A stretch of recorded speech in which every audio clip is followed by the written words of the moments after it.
What's up in the loop? Hyde checking in from Busch Gardens, Williamsburg, one of my all-time favorite parks. It's been a few years since I've been here. There's a few new rides we're going to check out today. Hopefully get on both Pantheon and DarKoaster. It's a little smoky in the video today. The smoke from Canada has blown over and it's kind of giving the park an eerie glow to it. It doesn't look too crowded, so let's head inside and get started. Now this is a promotion I could get behind as a pass holder. Love when the SeaWorld parks do this. Let's start off with the reason why I came here for a DarKoaster. Everything's basically a walk-on and hour and 20 minutes for this ride. But hey, we're here. We're going to check it out. Let's head inside.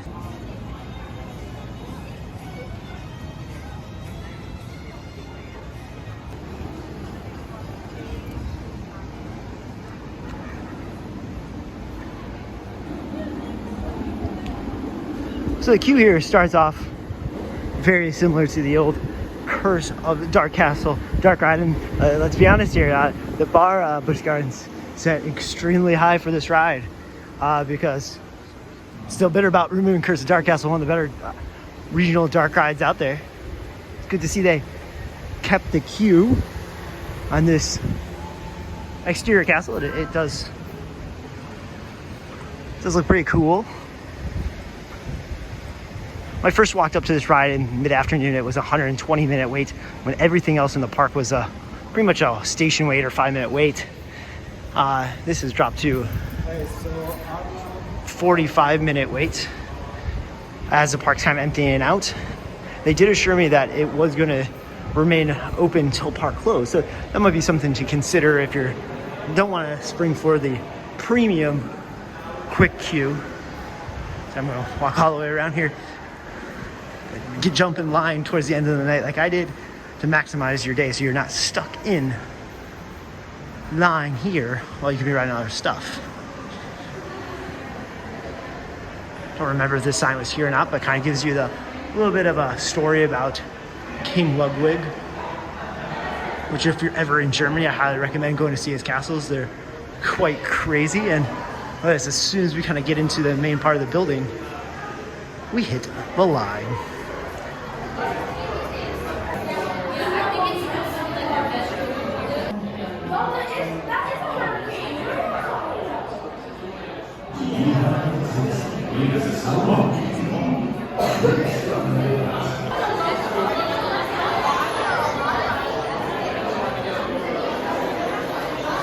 It takes to brave the storm? Let's find out.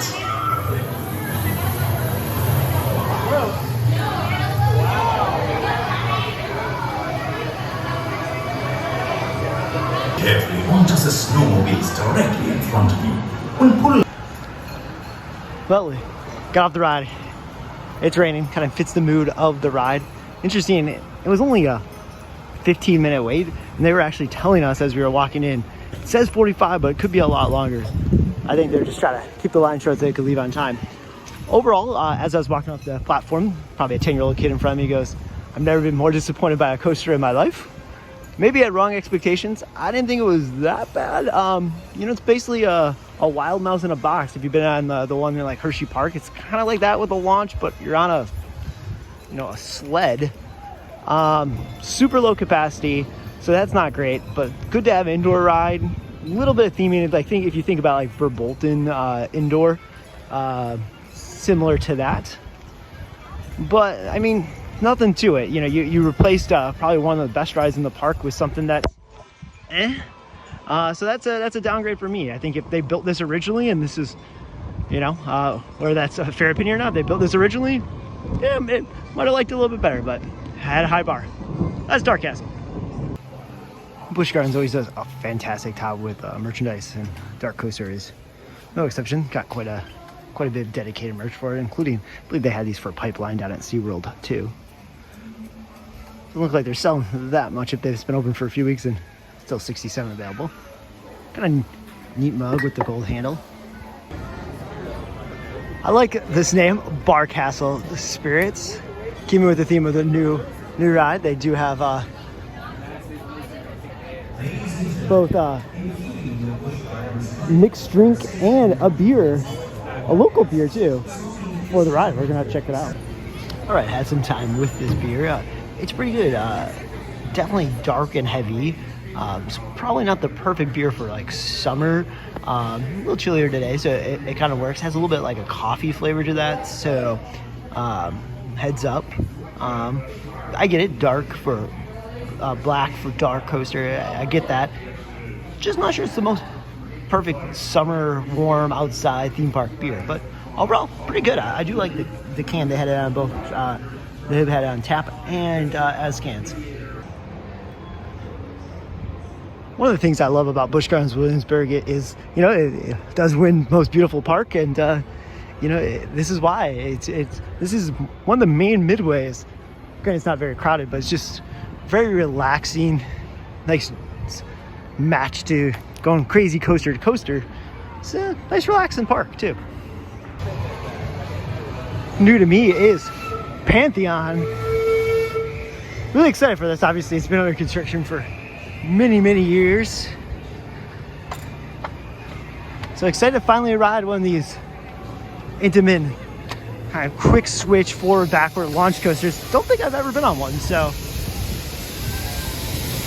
train's getting ready to go off. Here's the plaza area. Does not look like maybe much of a line. 25 minutes, that's not too bad. Kind of see most of the ride. I like this, how you're kind of coming down this area and you see most of the ride. All right, time to get on. Cool view of the spike right from the line here, which probably not 25 minutes maybe. Kind of see the whole first half of the ride from the queue here. It's just kind of cool. It's always nice when you're kind of showing off what you're about to go through. Always love a bottle area. It might not be the biggest, fastest, or craziest hyper, but I don't think I've ever seen a line for this ride. So that's a huge plus for such a great ride.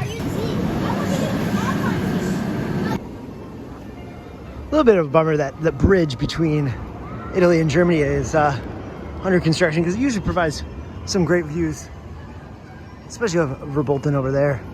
I have a limited time today, so having to prioritize the coasters, and Verbolten always makes it to the top of that list. It is a great ride. Doesn't look like the line's too long. Always forget how good the theming is, and even just the theming of the line and the sign and the car. Let's head in. Let me know in the comments if you agree, or if I'm forgetting another really great coaster queue. I mean, Everest has a really awesome queue, like, you know, fairly authentic with the stuff they were able to source for that. But this is up there. This might be one of the best coaster queues, especially for like a regional park. So what am I missing? Is there a coaster queue at you know, a non-Disney or Universal that's better than this, that has all this details? I mean, it makes me want to go to Germany. Look at the goat, Big Bad Wolf. You know, I like when theme parks get fancy with the names, come up with something quirky, something funny for like a restaurant. Well, sometimes just keeping it, you know, real is the best. Calling this stand right here the free beer stand. I mean, what else do you need to know? They even have a sign. It's official, and there's a sign that says free beer. Here's the details. Free 7-ounce beer. 2 50-cent beers after that. I mean, come on, gotta love that. Video's a little out of order because I wanted to show DarKastle first, but luckily I was able to get in a couple rides before DarKastle because it's pouring rain and the park is closing. So, you know, there's half hour left. It's pouring pretty good and everything's closed because of lightning. So, worst part is DarKastle's in the back of the park. So now, ending this video with me plowing through the rain, try to get back to my car somewhere far out in the parking lot. Not a great way to end that.